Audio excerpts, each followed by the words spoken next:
Hello friends. More than 50% of international students who are coming to study in the UK are choosing their own accommodation. They choose their own accommodation because they want more flexibility. They want to stay near to the town center, or they want to stay near to the place where they can go to the part-time job. In this video, we will see 5 strategy or ways to find cheap accommodation on your own when you come to UK as an international student. These tips will be useful even for students who are already in UK, finished first year. They can also use these tips and then move out of the university provided accommodation and then find their own accommodation following this strategy or steps. The first strategy is you find accommodation before you arrive to UK. If you are coming to UK for the first time as international students, you can do this very easily. You can find many websites which are targeting the students accommodation market, like spareroom.com, accommodationforstudent.com, Zoopla, Rightmove. In these websites, you can filter by many conditions, like you can filter by I want a flat, I want a house, I want a shared accommodation, I want a private landlord, I want something from an agency. So there are many filters you can put, and then these websites will also show you the actual photos of the house where you're going to live, or you're going to get accommodation. You can find those things, what are the facilities they're going to give, whether it is fully furnished or it is semi-furnished, what are the things they are available, like washing machine, fridge, freezer, like that. And also they will clearly mention whether these accommodations or how much they will charge. Is it per month or per week? They will put that. And also they will mention whether how much you need to give as a deposit. Deposit is like an advance you pay to the house owner or the letting agency. They will keep the deposit. It will be a kind of 4 weeks of your rent will be your deposit. They will keep it in a deposit protection scheme if it is a agent. If it is a landlord, they can also do that. But most of the landlords, if you give the house or a shared accommodation or the flat as without any damage, they will not deduct anything from your deposit. So the first strategy is finding the accommodation using the websites. The second strategy most of the students follow is finding a Facebook group in their town. In the sense, they're finding a Facebook group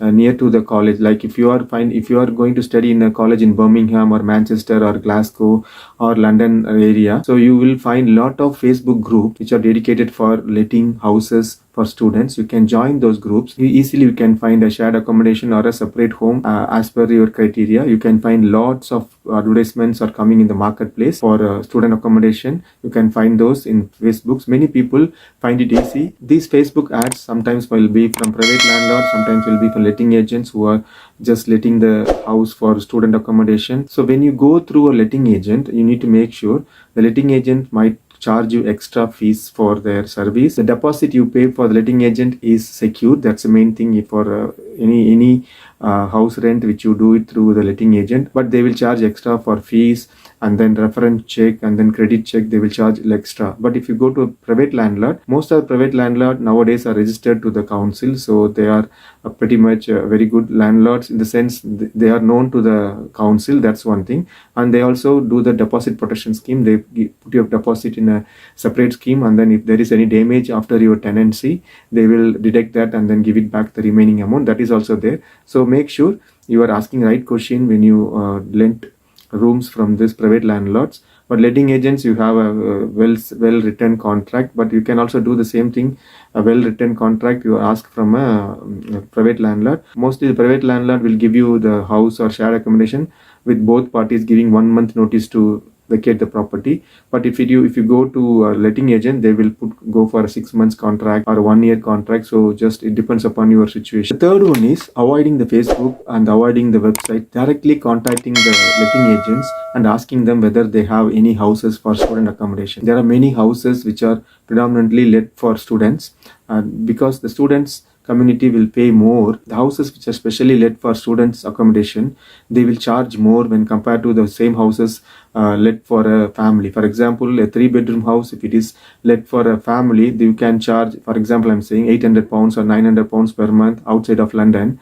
But the same a 3-bedroom room can be given for £1,000 and £1,200 for a student, because they will let every room for a student, so they will charge more. For example, each room they will charge 400, then it becomes 1200. But if you give the same house for a family, they will charge 800. So it's more profit for the letting agents if they leave if they rent the house based on the room basis. So that's one. You can contact the letting agents through their website. Most 99% of the letting agents have their own websites. You can find wherever you are in around the world.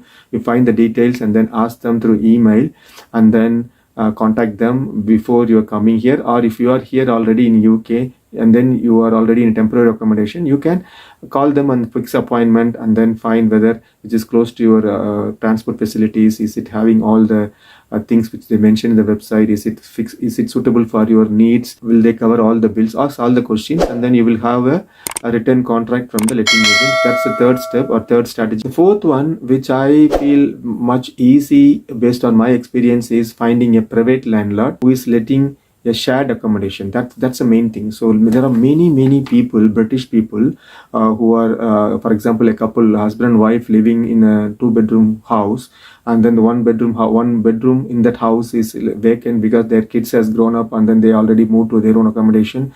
So what they will do is they will let that one room as a shared accommodation or a paying guest. So I have seen many students from India take that opportunity and then go and stay with the British family, where you have a common kitchen to share, and then you might have a separate bathroom. These type of shared accommodation are very good to go. Take that opportunity to live with a British family, having some conditions, but it will be very easy. Not a tough condition. They'll be asking that you clean all the things as they expected. They will set the expectations first. Okay, these are the things I want you to do when if you are going to live in my house. So if you follow that, they'll be absolutely a perfect match for students to stay in a shared accommodation house in a British family, who are husband and wife or something like that, or aged people who don't have any kids living with them, or a daughter or son living with them. So you can find those accommodations, and they will be in a much posh locality sometimes, or with a very good view. All those things you will get. And the last strategy what I would suggest is renting a house. Renting a house, a whole house from the agent or a private landlord. Live with your mates, like another couple of other students. You share the house. A much better option if you already know that you are going to study for 2 years or more than 1 year. This is the best option. This will be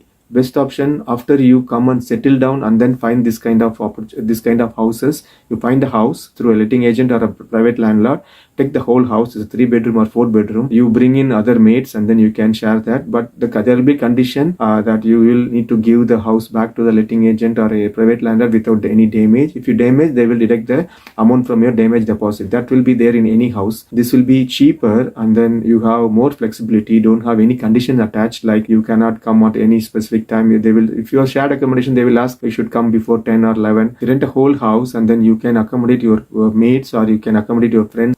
You have more freedom in that type of houses. It will have its own parking space. For going for a part-time job, you already have a car. Then this type of houses are very much suitable, and these houses will have less council tax because you are a student living in that house. So you don't need to pay equal amount like a family pays for the same size house. So how to get this house is you either approach a letting agent, or you will get through a private landlord. But the best approach I would suggest is to know these type of houses from your seniors who are finishing their courses and then moving out of college to job. You can get details from those students about any agency or landlords still want to leave their house for the students. For those landlords and letting agent, finding a next tenant is easy if they came to know about next set of students who are ready to rent those houses. That will be a best option if you get a whole house and then rent it and then live with your mates. These are the 5 top tips or strategy I would say if you want to find a student accommodation outside of your university or college and then want to stay on your own with more flexibility, more options, closer to a town center. I'm not saying the student accommodation provided by colleges and universities are bad. Once you settle down in your first year, you will find that okay, I want to go out, explore, and then I want to go to a nearby town for a job. Then I have got a car. So in that cases, you have to find private hall of residence offered by college, which might be little bit costlier compared to the hall of residence, which is a common dormitory kind of thing they offer for the first year students. But once you move out of first year, you can move out of the college university provided accommodation, and then you can follow these steps and then get cheaper accommodation to stay with more options. Hope this video helpful for you in finding a cheaper accommodation in UK as a student. If you like this video, please comment, like and share, subscribe to my channel. We'll see you in the next video. Thank you.